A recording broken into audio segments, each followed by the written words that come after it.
In this video, we will cover some basic information about filing a California income tax return.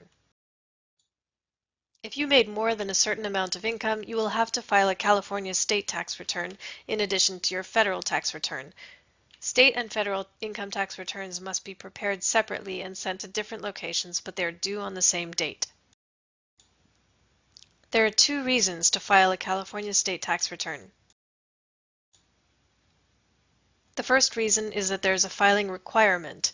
Unlike federal income tax filing, you are not required to file a California tax return unless you made a certain amount of money. If you made more than the adjusted gross income listed on the California Franchise Tax Board website, you are required to file a state income tax return.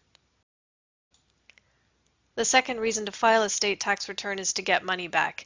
Even if you are not required to file, you may want to. If state taxes were withheld from your income, the only way to get that money back is to file a state income tax return. You can find information here about state tax workshops that will be hosted by the Berkeley International Office. These tax workshops will be led by an experienced member of the California Franchise Tax Board. They will take you through the state income tax return step by step. If you plan to attend one of these workshops, we highly recommend that you prepare your federal income tax return before attending a California state tax workshop.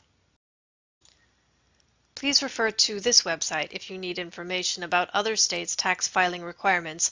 This may be useful for you if you did an internship or worked outside of California during part of the year.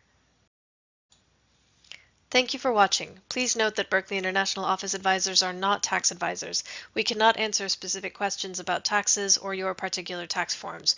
If you have general questions about taxes, please check our FAQ page. If the answer is not there, you can email biohelp@berkeley.edu.